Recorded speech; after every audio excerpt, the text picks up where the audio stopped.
अभी तो मैंने पोस्टर पे पोती, इनके मुंह पे पोतूंगी काली, तब इन्हें एहसास होगा कि किसी की बहन बेटी पे उंगली उठाना कितना भारी पड़ता है। तो मुझे ऐसा लगता है कि जब पागल हो गए तो इन्हें पागल खाने में भर्ती करना चाहिए। अगर जो मुकदमा लिखते हैं तो सही है, अगर नहीं मुकदमा लिखते तो जो दिल्ली पे उतरेंगे हवाई अड्डे पे, मैं वहीं पे इनके मुंह पे काली पोत के आएंगे, इनको छोड़ेंगे नहीं।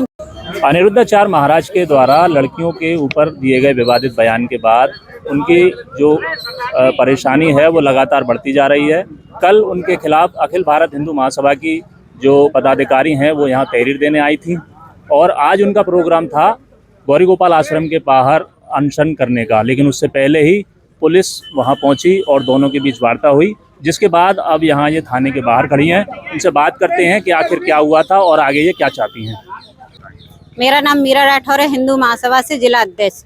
जैसे गौरी गोपाल वाले गुरु हैं अनिरुद्धाचार्य, उनने लेडीजों के मामले में कि वो 14 साल की शादी करनी चाहिए, क्या जी बाल विवाह करवाना चाह रहे हैं। और जब संविधान में लिखा है कि 18 साल की लड़की की शादी होनी चाहिए, तो जो 14 साल की बात कर रहे हैं, ये तो कानून का उल्लंघन कर रहे हैं। तो ऐसा नहीं होता है, क्योंकि बहन बेटियों पे जब भी देखो तो जो गलत बोलते रहते हैं। तो मुझे ऐसा लगता है कि जब पागल हो गए तो इन्हें पागल खाने में भर्ती करना चाहिए।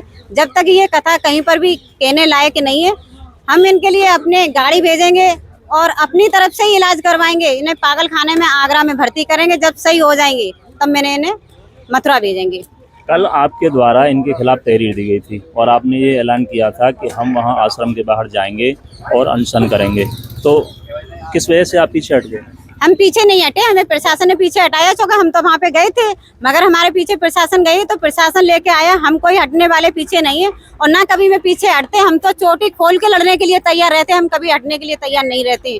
जो गलत बोलेगा हमारी बहन बेटियों के मामले में, तो हम किसी चाहे अनिरुद्धाचार्य हो चाहे कोई और हो, कोई भी हमारे लोगों पे उंगली उठाएगा तो हम छोड़ने के लिए तैयार नहीं, हम चोटी खोल के लड़ने के लिए तैयार हैं।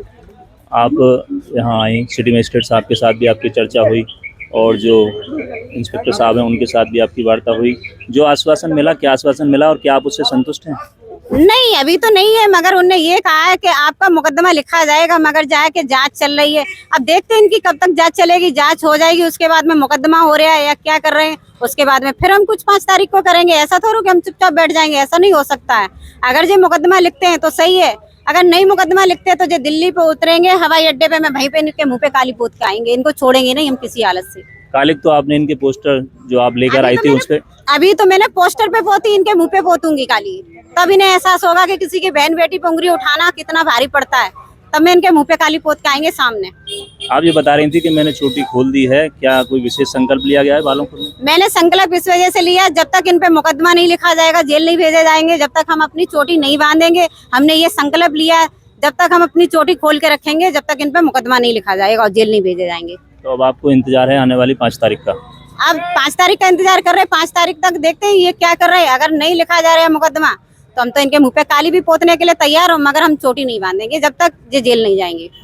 देखा आपने, इनका साफ तौर पर कहना है कि जो महिलाओं और लड़कियों के खिलाफ जो अभद्र टिप्पणी की गई थी उसके खिलाफ ये किसी भी तरह से पीछे हटने को तैयार नहीं है। और उनका कहना है कि अगर उनके खिलाफ मुकदमा दर्ज नहीं हुआ तो वह आगे भी हर तरीके से आंदोलन जारी रखेंगे।